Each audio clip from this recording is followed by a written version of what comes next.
Okay, guys. Sorry. Um, I'm 20. Does it say? Hey, guys. So my name is Luis Armando Badilla. Um, so what happened to me was I was in a coma, and for a lot of people that know, it wasn't a fun thing. To the point that I'm 36 years old. This is 2020, December. On the 8th, that's when I was born, so I'm 36 this December 8th. So on 2019, last year, we came back from Mexico. Nothing out of the ordinary. My stomach was hurting, things like that. Just the basics, right? So I always do that when I go to Mexico. I come back, get an antibiotic shot or an IV. So I'm already disabled. I have bilateral carpal tunnel. Kilos! Dude, it sounds like something else when I'm trying to record. Stop. That's my blue nose, 6 years old. Tongue raping my 10-month-old Great Dane female. So, yeah. And so what happened was we cut back to the United States. We drive. Well, my nephew drives. Having a lot of pain in my pelvic area.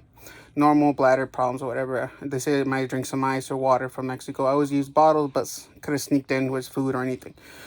Right, so we get home. I have my stepmom with me and my nephew, which is my unofficial or now official caregiver, or IHSS. So basically, we get to Salinas Prudendale, make a stop there, and then we're driving over on Highway 101 that goes into 80 later on. And I'm calling them, call Kiaser, tell them, hey, what's going on? Having pain in my bladder, it's starting to hurt a lot. I can't stay still, like in the sitting position. Hey! So, okay, no problem. We get home. My nephew, Christopher, which is trying to take care of me more and is worried, and my mom is too. They start saying, well, something's up. It's already a day, the pain goes away, then comes back. And when he came back the next day, after we got home, it got worse. Really bad, really bad. Sorry, Foggy. I always tend to overheat. Now I'm worse than before. So, right now is December. It's Christmas, 2020. I know, this year's hell. So, my nephew goes with me to the ER in San Leandro, Kiaser, on Merced Street. We go there. The doctor says we're going to need an antibiotic and IV, in an IV. So, we get in line. They check me in through everything, verify my ID, all that. Kilos! Hold on. Hey! Kilos! Zena, quiet, dude. Sorry. So, that's to show you I'm real. So, we get there. They check me out.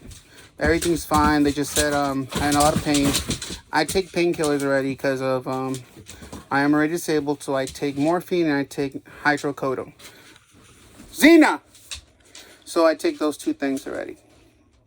So, they're giving me an IV. I start feeling, it was a nurse, she was on her phone, everything, white girl, blonde hair, blah, blah, blah, right? Stereotypical white girl. No racist, see? I'm Mexican, we can say half Spaniard, half Indian. So, I'm hella white. Ho, ho, ho, Merry Christmas. See? So, okay. They check me in. They already have me on the IV. My nephew's there watching. Literally. I'm starting to get chest pains. And having a hard time. Really hard time. And I hear the IV machine, start like brrr, kind of like burping, like brrr. And I'm like, okay, is the pump wrong? And she says, no, I turned it on higher because you're almost done, and I just want to finish it because you're last on my shift. Okay, cool. It was like half. She says that she wants to finish it. So, okay. What the hell? I start grabbing my chest and I'm hitting it. My nephew comes up to me like, what's wrong? I'm using my left hand because my right hand has the IV. And I look down and I see bubbles of air going into my veins and my arteries I can see my veins are a different color. I think they got air. I'm looking over there because the 10-month-old. Zena! Zena! Zena! Zena! Zena! Get over here, girl! Sorry, she's 10 months and she's like a demon on earth, basically, when they're puppies. So I'm doing that, right? And my nephew sees me. I start hitting my chest. Not hitting my chest, like, it's hurting a lot. I'm like, I'm in a lot of pain. And I see bubbles coming into my ear and my IV line. And I see bubbles. And then she turns off the machine. And she tries to play it cool off and everything, calm down. And she's like, yo, fine, right? You're fine. You're overreacting, blah, blah. It's like, air went into my veins. And I'm like, what the and I'm panicking and I'm in and out of consciousness. And here comes this, she runs out, right? The nurse runs out of the room and gets a doctor. And the doctor comes back and she just says, oh, he's having her chest pains and he's like not responsive correctly. And my nephew says, and I told him, air got in my veins, air got in my veins, machine, air. And the machine, I go unconscious, on and off, on and off. I thought it was like the same hour or so. It was the same week. I was in and out of consciousness for like 2 or 3 days, and constantly in and out. They kept telling me they have to do some treatment on me, and this is June, like 20th or something, or 19th, something like that, in June 2019. Man, I'm stressing out just talking about it. I'm sorry, but it really does a number on you. So, I said I was going to record this and do this once. Just in case anything happens. Health keeps going down. Yeah, I have some candies there from Tokyo. A friend from Tokyo sent me that. And some Starburst. And I have my medicine thing here for my insulin needles. The tips. So, go in there. They supposedly I answered some questions, blah, blah. I don't remember a lot. My nephew tries to tell me everything. And I wake up again in August, from June 20-something. In August. I think like 13, 19, something like that. I'm in and out concurrent. Like 40-something days, 45 in August, something. 2019 still. And they're just there talking, trying to see. Man, I don't know if you can see it. I had a trike. Here, a tube. A trike in my throat. Waking up from a coma. You didn't even know it was a coma. Waking up, you can't move because you're tied down. You're tied down in this medical bed. You have tons of IVs and tubes and lines into you. I'm panicking, stressing out, and it's worse. To me, I thought it was a few days, or a day, or the same day. We're talking months already in this, almost 2 months. And I'm weak as hell. Hella weak. Completely. Can't pick up a plastic fork. Can't pick up my arms, my face, everything. It's crazy. So, they try to run every single test on me. Every test on me and everything, right? And they did everything. You can say I'm retarded for the 2 weeks or a week and a half or more. I'm barely waking up, hella groggy, can't talk, nothing really makes sense. My brain's like restarting. I'm in a terrible amount of pain. I have a feeding tube. I don't know what's going on. I already had a leg problem. I mean, my left leg ankle was messed up, and my right leg was getting problems too because of the overuse. I was wheelchair, power chair, things like that. Using crutches I could use, but limited. Now I'm worse. Basically, I'm there in the hospital for about a week and a half. People in suits start coming in. Yes, this is still Kiaser and San Leandro on Merced Street. I'm in the IC, on the top levels already, and been there for a few months, a month and a half or something, or two. Um, Basically, I'm tied down with straps on the bed, supposedly because I was unconscious, fighting, or having pain attacks, seizure, whatever. They kept saying every single symptom possible. So they kept saying that if I drank something, did drugs, had a STD, they ran everything, right? They even had me ready for organ donation because all my family member, after I started waking up properly and asked questions, they got told not to say anything. And I don't like not being told the truth. So they're trying to get my organs, my family to donate my organs because they said this person's not going to make it, less than 40% chance. I remember seeing 30, they mentioning, hearing 30 something or 30% chance he's not going to make it. 30% chance he's going to make it, the rest I'm not. So over 50% I'm not going to make it. So they're trying to get everything. They had me tested for all my organs. All my organs were good. They're a perfect candidate. My blood type is universal basically and hard to find organs for, especially in healthy condition because I don't do drugs or anything. The only stuff I do are my medication, my painkillers, and my insulin. So they check me out. They do all the tests. They don't want me to leave, which I can't. I'm hella screwed up. I can't move. I can't feed myself. I'm stressing out. I'm panicking. I don't know what's going on. No one's telling me anything really. And I start figuring out stuff. And I have this machine, this trach in my throat, and I can't breathe through my nose because I have a hole in my throat. I can't talk because of the machine in my throat. So I'm panicking for almost 2 weeks, and they want you to sign, agree stuff. I'm not doing anything because I'm panicking. I'm stressing out.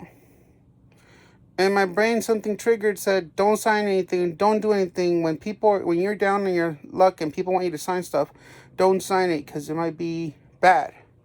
And so the reason they didn't put me down literally killed me and took my organs because I had two people. My family didn't know what's going on. My whole family is in shambles. We do get along certain parts of the family and certain things brought us together. Um, Luckily, I had my brother and his girl living with me in my home and my nephew. So no one was telling me anything, what's going on. No one tells me stress. No one wanted to give me my phone so I can start using my dexterity and start absorbing the time lapse. So they told me I was off for a few days. They didn't tell me it was a whole time frame.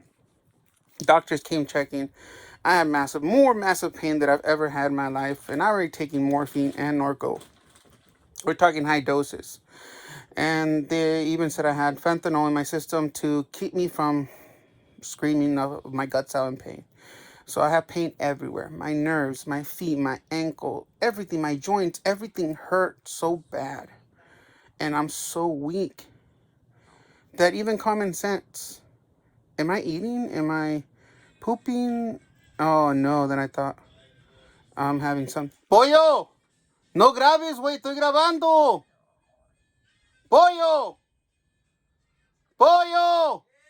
Paga eso, estoy grabando, güey! See, I have to deal with that. And so I'm doing what I can, and I'm having a lot of pain, a lot of issues. I hope I don't get copyright because that little clips of music there in the background. Watch. So I'm waking up. I have all this stuff in me. I can't talk. People are giving me boards of letters, ABCs, so I can talk that way. I can't even hold a pencil to write. I can't write a pen, nothing. I write cursive. And I like it because you don't have to pick up the pen from the paper and just keep on going. And so I have this cursive that like doctors. So how would you feel if you're like that? You're in and out of consciousness this whole time. I've only told a few people of what I remember seeing when I was out. And everybody tries to go religious. I'm atheist. So I'm tired of people trying to force their religion on me. And I don't want to. And I'm telling you respectfully, I don't. So I'm having these problems. No one wants to tell me anything. They want to keep everything to themselves, time frames, and all that. So I start realizing some things. I start talking a little bit better. They take the trike, they put this thing on me so I can talk, but not too much. They have me controlled. Like when people come in, my family, they don't want me to talk. So they put the tube back on so I can't talk. So I'm like basically been held hostage. And when their people, their doctors come in, they take it off and put a device so I can talk. Right? And I thought it was going to be one of those like nicotine commercials from tobacco. No, they just cover it up and you can talk through your windpipe. But here's the messed up. They only did that when their doctors and people that came in suits to have me sign. Some of them, they try to play like there were people from the medical office, or some are shrinks. They're trying to make sure that I wasn't crazy. They're saying, oh, you were talking about cats and people and everything. And I'm like, dude, I'm waking up from a coma. No one wants to tell me anything. This is still Kiaser San Leandro, right? It's a new hospital. Kiaser Permanente, for people that don't know. So, it's in California, San Leandro, California, Merced Street. So, I'm like, what's going on? I need help. Explain what's going on. Why wasn't a coma? And they're trying to tell me, oh, we're still trying to figure it out. I had an air embolism, people. Your nurse in Kiaser didn't burp the IV bag. They have to burp the IV bag before they put it in the machine. And then the machine compresses it. While there's air, it compressed the air, and how she speeded up the machine, it made sure air got in up through the lines, through me, to me.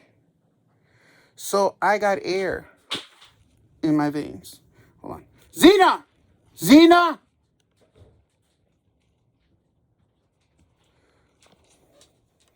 So I'm like, what's going on?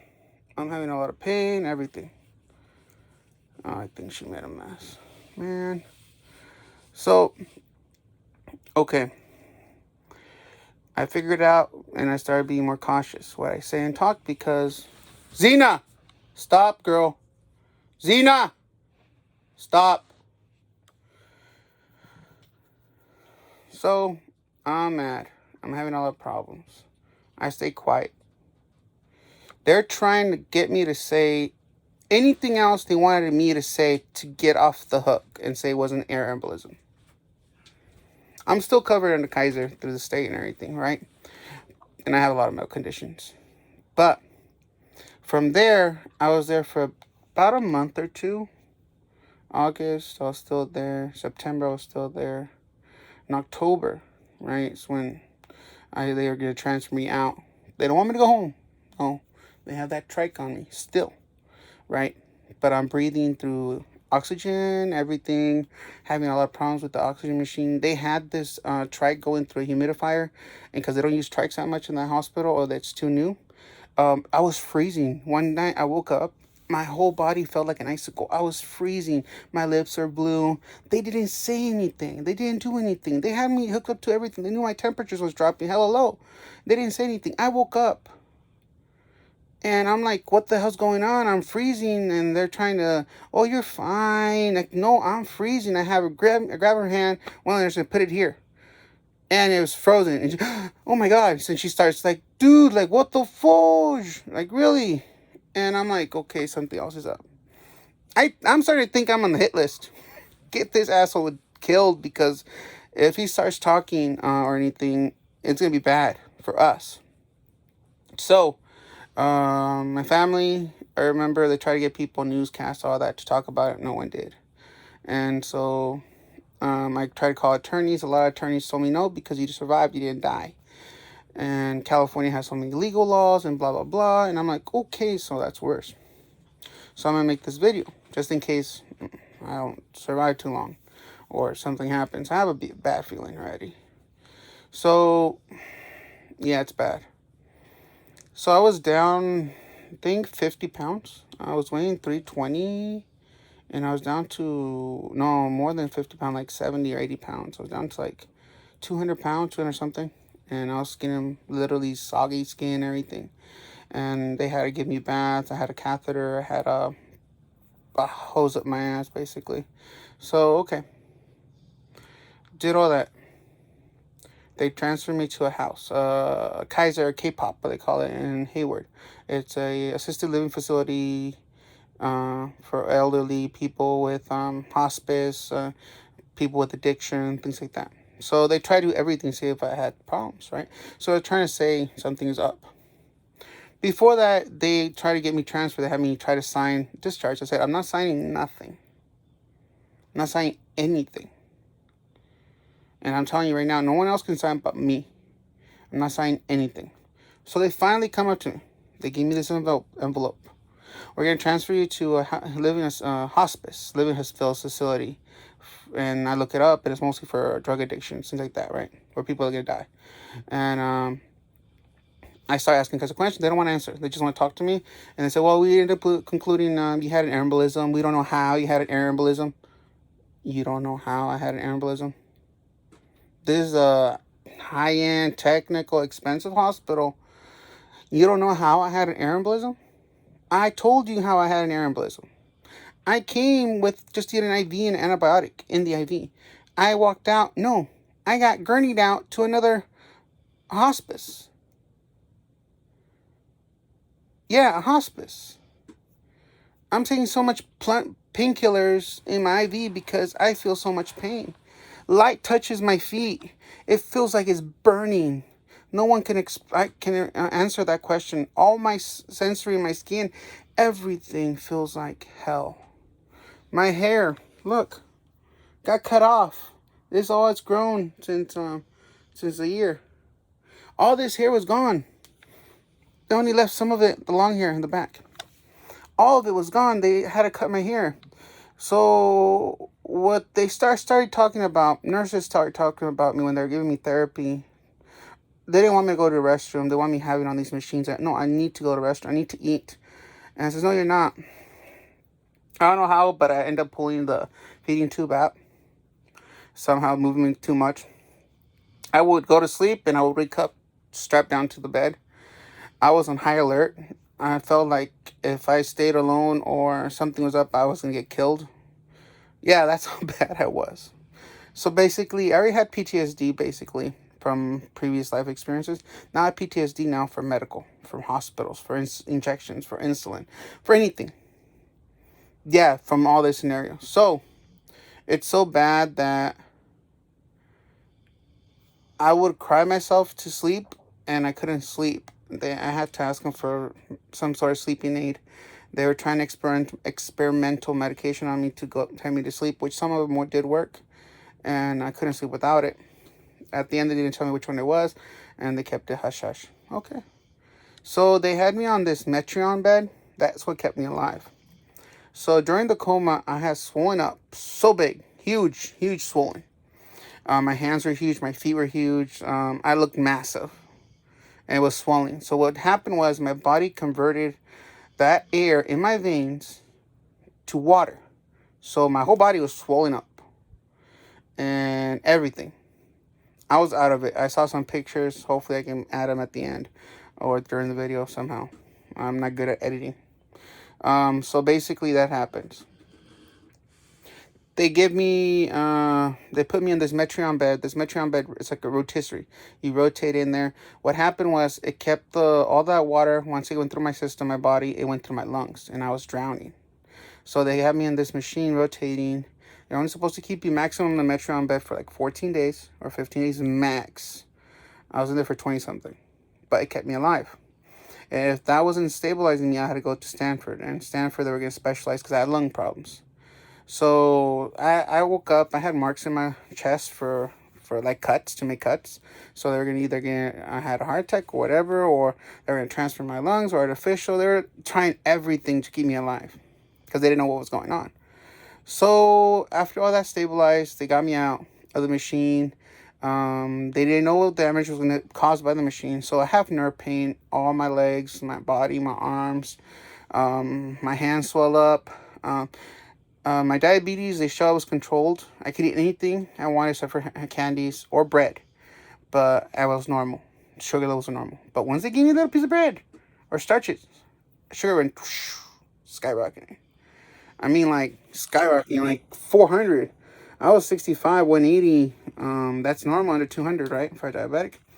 And once they gave me bread, boom, all the way 600, 400. Like, oh no.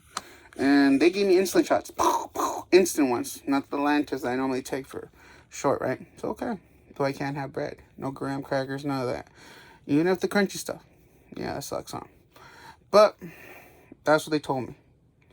So at the end, when I got that envelope, because I wouldn't sign anything, shrinks came in, everybody trying to make every single thing possible. And some guys in suits said they actually did tell me they were attorneys for Kiaser. And I'm like, whoa, is this serious? Okay, I'm not talking shit. So they transferred to this K-pop place. The pipe here on the trike they had was 8 inches. The pipe was 8 inches going down. So I choked. I couldn't talk too much. I choked with my own saliva, and I thought that was intentional. I kept complaining. Some of the nurse specialists there, yeah, the pipe, oh, I saw it's an 8 inch. That's too big. You should have a small one. You don't really have too much neck, so you should have like a small one. That's too much. So I was like, what's going on? So I'm there October, start of October, middle of October. I wait a week there. All they did was come and check if my IV, my medicine, my painkillers were good, and basically they didn't take me to the bathroom unless I really forcefully told them I needed to go. Everything. It was just waiting for me to die. Basically, that's how it felt. And they're trying to see who comes and checks. They try to avoid everybody from coming in. They try to make it hell on earth for them to see me. Nothing. They knew I had a therapy dog. His name is Demon. He's 10 years old, and he was the love of my life. So they put me in a room with the patio, so I can bring them. They can bring them and put them in the patio, and I could see with them. But I couldn't. I had no strength to do that. I had no power to do that. Nothing. Luckily, they gave me access to my phone. Certain people visit me in the hospital. I love them and I thank them, and they know who they are. And some visit me in the hospice. So what happened is, we got finally them to reduce the trike down from an 8 inch to a 6 inch. Holy moly! I could drink water, ice, eat, talk with when I covered it, talk and everything without choking, and I could breathe. So I said, okay, I'm gonna try this out for a week, without oxygen, just the air. I'm burnt myself. So okay, tried about a week.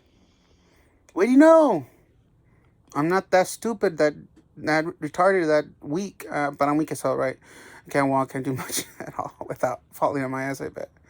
So I'm struggling. I'm trying my best to get out. They are in awe. Even in the hospital that I was alive came up. Some of the nurses, sorry, brains like mumble jumbled with the memories. In the hospital when I was still in there, some nurses came up to me and said with awe, like they gave me this stare like, you're a miracle. You're alive. I can't believe it. So many people came in with simple things and you're in ICU constantly. You're code blue, code everything here, and some have jumped on you because you had your heart, you flatlined 3 times. You were almost flatlined the 4th time. The last time they had to check if you're do not resuscitate because they were trying to get your organs donated. She was honest to me. And she said she had permission to bring anybody else because you're basically the miracle in the hospital. I said, sure, but I'm not religious, so I don't have no problems. So this is the time while the fires are going on, right? Here in California. So they come, they handshake me, they even do a prayer. I said, go for it. I'm not going to stop you guys' religion or what you call it, to relieve themselves and pressure. So, okay. So they told me that. Doctors came for therapy. I says, you're walking. I could walk before, but really limited because I have bilateral hip problems and I'm having like worse pain than ever. So yeah. So basically, I forced them to take out the catheter and everything off so I can use the bathroom. I would slide myself from the bed to the chair, literally slide down because I couldn't pick myself up. They'll catch me halfway, almost to the floor, and oh no no no no no, and like okay, so now they learned that They can't have nothing nearby me because I'll try to slide myself to the bathroom and try to relieve myself. So I try to do everything. Dude, can you imagine going to the bathroom and crying because you have to have this person come and wipe your ass because you're too weak to do that? Or worse, they bring you food, you can't even pick up the damn spoon, plastic spoon or fork, you can't, or the spork, whatever they call it. You can't do that. You can't pick up your glasses to put them on. You can't pick up your phone. All those things, dude. Can you imagine all that? All those things. From having some freedom to no freedom at all. Still gets to me. A year later. And I know the person that did this to me, she's still there at Kiaser. She's probably at the desk now, or she's still a nurse, or drawing blood or something. And that mistake she did IV, not burping the bag, almost killed me. Not just the financial burden that I have, collectors, everything at that time. All that. Luckily, Patelco, my credit union, helped me out a lot. A lot of the banks I was with helped me. Credit card companies, Capital One, they all helped me. Everybody that I had except for Credit One. Credit One? Oh, hell no. Even with the doctor's note saying I was in a coma, I couldn't do anything, all that. Oh, a late fee is a late fee, and the late charge in your credit report, it has to be done. It's out of our hands. I was in a damn coma. AT&T didn't cut my phones. I had my whole family. Friends, I mean, I treat like family. So sometimes closer than my family. That's the sad part, but I know my family knows who's there, who's not. And during that, my nephew had crashed the car, so my car was totaled. Good thing I wasn't in there. I got a ticket when I was in a coma.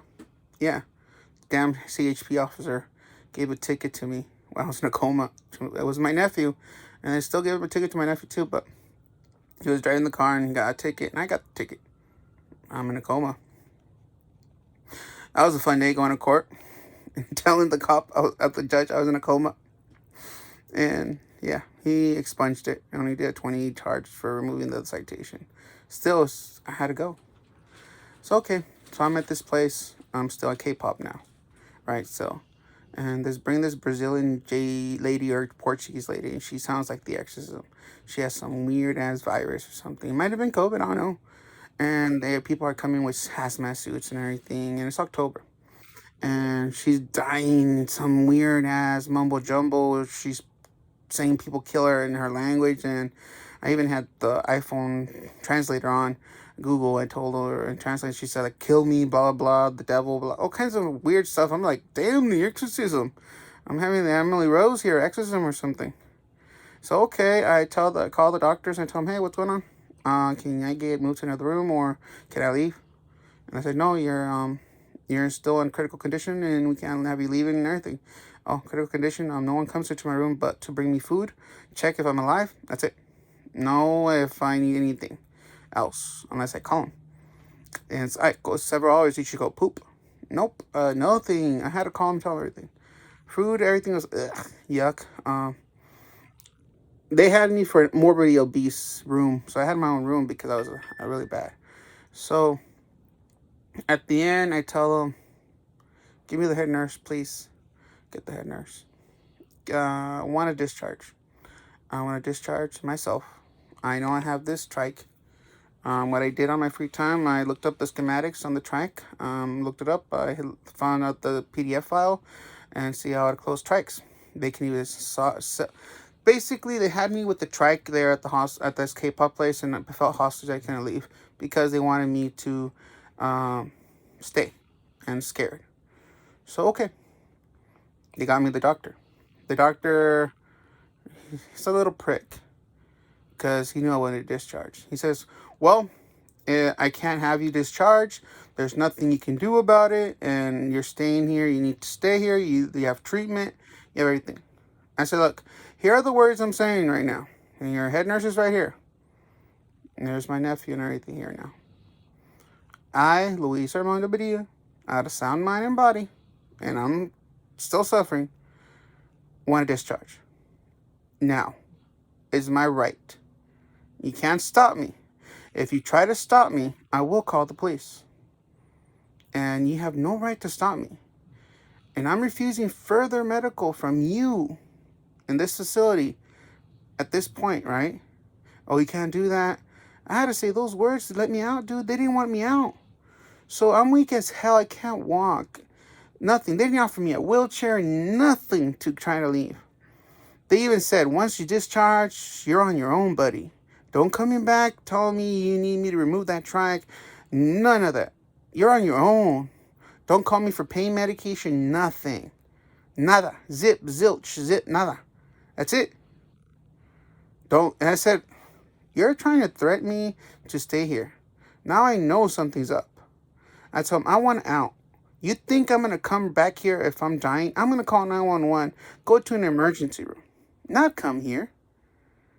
And now that you treat me and everything, and I hear that lady screaming her guts out, oh, we'll move her. We're going to move her right now and get her somewhere else. What, you're going to tranquilize her? No. I'm done. No one's here. No one comes and helps me. The head nurse comes and checks on me because she's cool and she knows that I'm one of her patients and she comes and checks on me. No one else does. At all. You limit my family. You interrogate them. You interrogate my caregiver. Everybody. You interrogate them. Someone that's been through something this traumatic that has no contagious, nothing. You guys trying to figure out if you can keep me here so I don't sue your asses or something. So what's going on? So they end up discharging me, and they put in there, don't come back. I'm like, don't worry, I won't. So I'm back home. Back, same room, same bed. I'm back home. Yeah. My mom's here. My nephew's here. He's not getting paid none of this because I didn't know there was programs for that. Disabled, I'm already on SSD, Medicare, Medi-Cal, all that stuff, right? But through Kiaser. Sorry, I have all these breathing problems now from all that stuff going on. So all that stuff going. So, okay. So back home, I have this trach still. Tube here, down to my chest. I don't know if you can see the mark. I can barely see it. Right there. So, I looked at the schematics and everything again. You know what I do? I take it out. So the strap goes around my neck, has like a purple like seal with the hole that goes with the pipe going down to your throat, 6 inches down your throat. So basically, I took it out because we had to clean it. I told him what's going on, and my insurance, my doctor, Christina was my doctor, my regular doctor. She's the best. She's helped me so much. And she didn't know what's going on. So now she knows and everything. And she had my insurance come over to my house, send a nurse to the home care because it's covered under my Medicare. And they checked it. And they came and checked it every week. Every few days first, and it came every week. So what happened was I had gotten a tampon. Yeah, a tampon. I put that thing there, and I put like gauze on it, and then I put a silver platinum coin I had from this old silver dollars, the platinum ones, and I put it there, and I covered it up, make sure everything's sanitized and clean. I put that like chrome something antibiotic cream because I'm allergic to the regular antibiotics creams. So they put it on. I put it on, put the thing back on, hold that there, and cover it all up with the tampon there to make sure if I cough or anything, right? So we go to my nephew takes me out when he can, so I'm hella weak. I just want to get out. I don't care if I'm sitting down in a car, just driving. I just want out. Everything looked different. I mean, I had a trach. I was in a coma. I flatlined 3 times, almost 4 times. I had my heart flat stopped. I was on an organ donor list to donate my organs because of my blood type and everything, and had all my organs tested. So I was about to guaranteed to die, and I survived. All because a broad, a nurse, wanted to leave, ended of her shift. I was her last patient, speeded up the IV, and it almost cost me to die. Well, I did die 3 times. But I can't sue him. There's nothing I can do. So I'm doing this now so you guys can know. And if you guys can share it and explain my situation, I'll greatly appreciate it. And I'm trying to do everything I can. I had more family curse me and wish that I was dead than to help me or offer their hand. I had friends that offered me more than my family. I had my sister leave her kids to come and check on me in the hospital. I love her. I had my brother help me pay the rent at my place when no one else could. Everything was hell. My nephew was on the street because they thought he was on drugs and all kinds of stuff, and then back and forth, and all kinds of rumors started and everything. Dude, like, hell. Your whole life got thrown away. You wake up, you're disabled like hell. You're already disabled a little bit, now you're done. You can't work, you have PTSD again, double depression, they try to blame you as crazy. They tried everything. They tried to pull every single trick.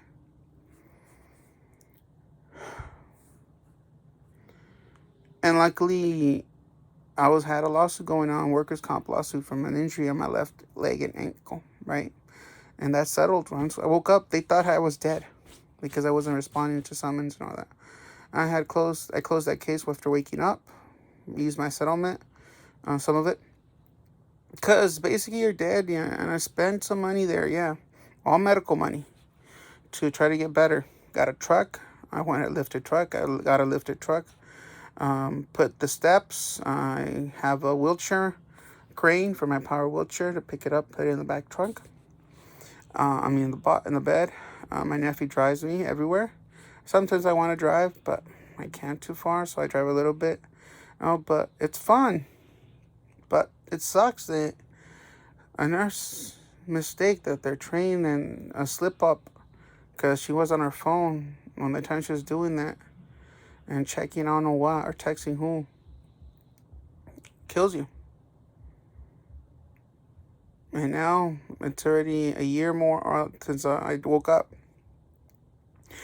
Over a year since I ended up in that coma. And yeah. Now I have problems with everything. I have pain all the time. I take morphine and Norco. My doctor at first was helping me a lot and everything, and I don't know what's going on. Seen nerve specialists, people in my brain, studied everything, and they can't explain it. I have pain in my body, twitching. I have panic attacks at night. I have panics at night, can't sleep at well. I have sleep apnea now. I have everything. And basically, I don't know why I'm still here. And all the family members I've had, the ones in Mexico, some here, they hate my guts. And I would say honestly, they done more harm sometimes than good. They don't know what to do to kill me, or not to kill me, but to do harm to me now. And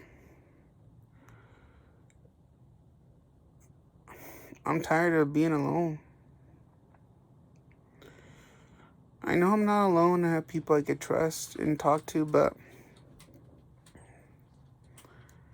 you can't change things when you have a void in your life. And you have so many health problems now beyond that my right side, legs, my nerves, I have blood clots. I could die anytime. I have a blood clot in each leg. That's from the Metreon bed. It basically compresses you with air pockets around you and has you middle. The picture that I have had like over 20 something IV lines going to me. And it's hell. To know all that happened to you and your body is tired. You go to sleep thinking, will you wake up again? You wake up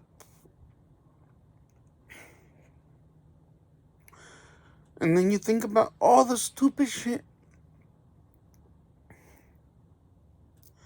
that has happened, and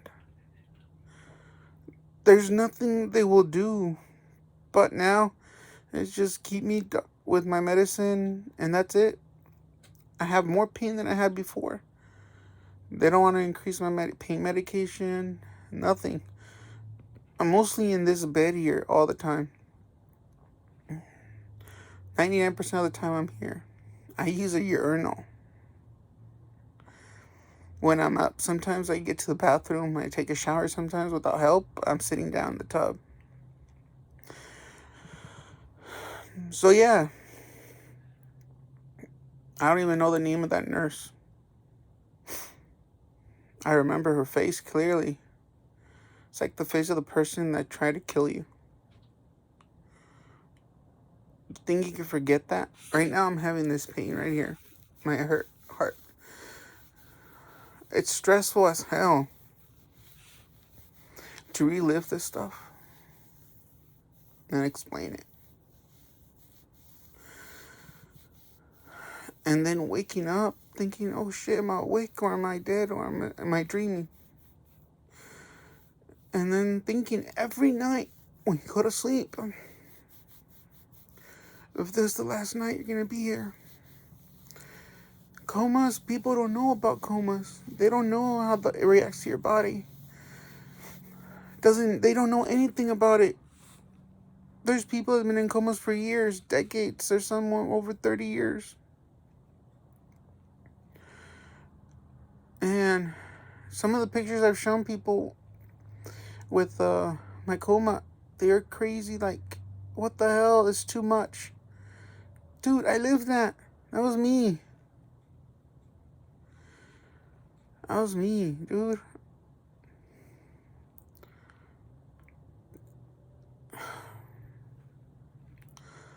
So I'm recording this just to say that how it happened, and I'm probably going to post this on YouTube and on my Facebook. And I'll probably make it public so people can see it, but if you hate me, and you judge me, and you hate me so much, even though I'm crippled, disabled, whatever, what does that say about you? And as a big-ass company as Kiaser is, to give me all these problems, have this nurse, and no compensation at all. Just this time, I'm barely starting to feel like I can talk about it. You isolation, everything. I called attorneys, everything, nothing. And there's so much more I want to say, so many things I want to explain, and so many things I wonder what will be your questions. Whoever's watching this is over 48 minutes already, almost 49. And I don't know what. You see, I'm turning more red.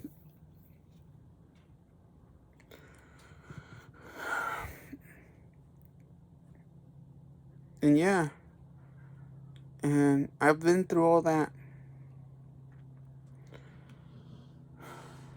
So I hope everybody has a great Christmas, great holidays, and everything. Be safe. Avoid COVID. Oh, if I get COVID, I'm dead. I know that. My body can't handle it. Only one thing I want to say. Anything I say to my doctors or talk to them about anything about the coma, or, they say, oh no, we don't know about comas. We can't get related to that. We can't get involved with that. Just tell you some symptoms. My feet feel like pins and needles. Water hits it, feels like it's burning, but it could be room temperature. Could be cold.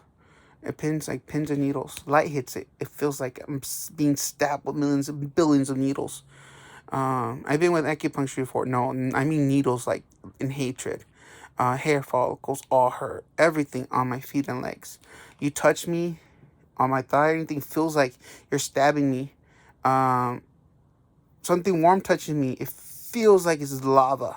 Something cold, room temperature touching me, it feels like it's freezing. I'm sometimes sitting down and I feel like I pee myself because of the pain and how the nerves are. Yeah, that's some of the symptoms are. Sometimes you just want to scream because of your pain, and after taking so much medication for so long, you could become immune to it, basically. You have to increase it. And I tried not to increase, but these years I've been thinking about it. I need to increase it. But then they say, oh, it causes this problem, it causes that. But then the problem is this. I'm dying, basically, people. So much pain and medication, I died. How many of your patients or people you know could say they've died? Not one, twice, but 3, almost 4 times. I want to clarify the 4th. They said you came back by yourself, but you kind of did die, so that's 4. But I say 3. Read my medical file. Holy shit! Over $1.6 million they cost Kiaser for that nurse's mistake. Well, I didn't cost Kiaser. Probably the state flipped the bill on Social Security or Medicare. But imagine if I wasn't uninsured. I probably would have gone to another hospital and that would never happened. If she went on her phone, it probably would have never happened. And yeah. So I'm probably going to make this video public in Facebook. So if you want to share it, share it. But it is bad. So basically how Kiaser almost killed me. How Kiaser killed me actually 3 times and I flatlined and I coma. That's what I should name this. So we'll see. I just had to say it. I have so many health problems now, so many issues. It's not funny, and I'm trying to enjoy my life. Try to do freedom, try to do everything, and I have so many things in my mind. Think about it. Going to sleep. Thinking every day, every night. It might be your last. Sometimes not sleeping because you're so scared of going to sleep. Closing your eyes. Everything. Completely. So imagine doing all that stuff. It sucks.